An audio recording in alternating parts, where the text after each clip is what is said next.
It's important also to teach goodness to the child and let the child catch it from your behavior. This is part of resourcefulness. We've touched on it a little bit, but let the child catch it from your behavior. You know, how you treat your spouse, your child will treat his or her spouse in most cases. Some cases maybe not, but in most cases. So it's important for us, very, very important for us, to go out and to speak, or to make sure that the children that are witnessing us get the good example. They see, they learn from us. Go out of your way to address your spouse with respect, to utter words of goodness, words of love. Address with respect, you know.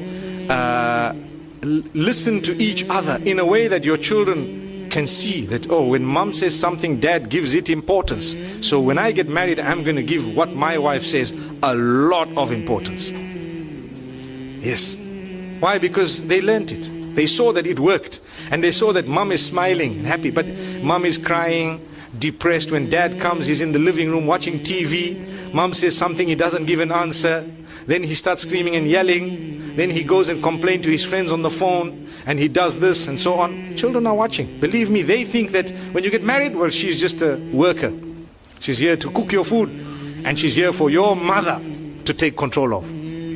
That's what they think, really. In a lot of homes, mothers take control of wives, of their children. So if I get married and my mother takes control of who I'm married to, is that why you were married? Well, if that's the trend we're set, then obviously it's the wrong thing, it's the wrong trend. We should have a good relation, but it must not be that. And we need to have a habit. I have a habit. I explain to my mom how much I love her. And I tell her, look mom, this is a line. Here's a beautiful line. Please don't cross it. There you are. I love you so much. Nobody can take your place. But here's a line you don't cross, my beloved mom. These are my wives. You want to say something? Tell it to me. I'll tell them. I can say it in a better way. It happens. It works. And sometimes when there may be a misunderstanding, and misunderstandings do happen, we have to take control. And the children are watching us. They know what's happening. They can see. So dad comes in, you have to be a powerful figure with love, But you have to be someone who cannot be trampled over. Affection. Your mother must never feel that you don't love her. No, you do. But she must know that, you know what, you cannot come and boss around my wife, because that's my wife. And that doesn't mean I don't love you. I really do love you. Maybe you cannot word it how I'm wording it to you now, but in your own way you need to say things.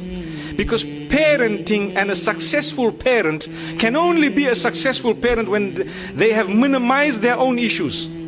I've got issues in my home with for a woman will tell you, I've got issues with my husband and with my mother-in-law and so on. How can you expect that woman to be a successful parent? There's going to be some form of shortage in her upbringing of her children, because she's busy with fighting her own battles.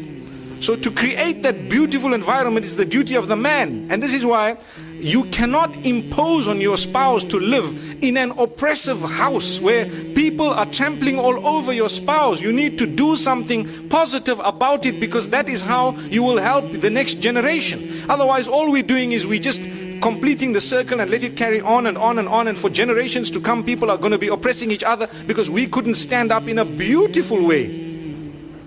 In a beautiful way. We're not saying go to the house and start creating a disaster. No, in a beautiful way. So it's important for us to know that, inshallah. And I know I've touched on it. It's a topic that might affect a lot of people, and people might appreciate what was said. But at the same time, I hope and I pray that less people are being affected by it as time passes, because it is us who can make a difference. You know, when your children are married, give them their space, give them a little bit of their freedom. Make sure that you don't want to control every aspect of their lives and so on. You should have already given them the skills to manage their own lives by the will of Allah subhanahu wa ta'ala.